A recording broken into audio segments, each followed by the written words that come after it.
শেষ জামানায় একাধিক বিয়ের বিকল্প নেই। কোনো ধরনের কোনো শর্ত সারায়ত ছাড়া আমি একাধিক বিয়ের পক্ষে। আপনি যদি আমাকে বলেন যে রাস্তার একটা ছেলে একদম ফুটপাতে থাকে, তার কোনো বাসস্থান নেই, সে একাধিক বিয়ে করতে চাচ্ছে, আপনি কি এটা সাপোর্ট করেন? প্রথম কথা আমি বলবো হ্যাঁ, সাপোর্ট করি। তারপরে অনেক কিছু আসতে পারে যে সে তার ওয়াইফকে কোথায় রাখবে, তার তার নিজেরই থাকার জায়গা নেই, আহ, সে এখন তার দুই ওয়াইফকে কোথায় রাখবে। কিন্তু আমি যদি আপনাকে পাল্টা প্রশ্ন করি, এই ছেলেটা যে বিভিন্ন মেয়ের সাথে জিনা করছে, সেক্স করছে অবৈধ উপায়ে, এটা নিয়ে আপনার পরামর্শ কি? আপনি ওই ছেলেকে অবৈধ সেক্স থেকে কিভাবে রক্ষা করবেন? আপনার কাছে যদি কোনো পরামর্শ থেকে থাকে আপনি আমাকে দিতে পারেন।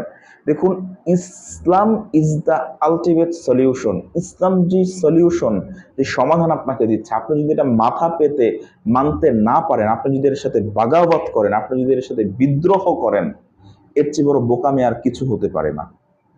ঠিক আছে? একাধিক বিয়ের বিকল্প কিছুই নেই পৃথিবীতে। সব দেশে একাধিক বিয়ের প্রচলন রয়েছে। শুধুমাত্র হাতে গোনা কিছু মুসলিম দেশে এই একাধিক বিয়েকে একটা কালপিট করে দেওয়া হয়েছে, বা একটা ব্ল্যাক শিপ হিসেবে উপস্থাপন করা হয়েছে, বা একটা নেগেটিভ জিনিস বা অত্যন্ত খারাপ একটা জিনিস হিসেবে উপস্থাপন করা হয়েছে। পিচ্ছি পিচ্ছি বাচ্চারা 5 পড়ে, 4 পড়ে, এরকম ছেলেমেয়েরা যদি সেক্স নিয়ে আলোচনা করতে পারে, ইভেন তো তারা যদি সেক্সে লিপ্ত হতে পারে, কিন্তু একটা প্রাপ্তবয়স্ক যুবক সে দ্বিতীয় বিয়ে করতে পারবে না, তৃতীয় বিয়ে করতে পারবে না, চতুর্থ বিয়ে করতে পারবে না। এটা করলে কি হবে? তার সমাজ থেকে বাধা, তার পরিবার থেকে বাধা, ভার মেজায় সালা বাধা। যারাই একাধিক বিয়ে করতে চাচ্ছ বা করতে চাচ্ছেন, আপনাদের উদ্দেশ্যে বলছি, যখন আপনি কোনো হালাল কাজ, ইসলামের কাজ করতে যাবেন, আপনি তখন পরিবার আর ফ্যামিলিকে যদি প্রায়োরিটি দেন, আপনার জীবনে কখনো ইসলামের জন্য কাজ করা হবে না। আপনি মাইন্ড ইট।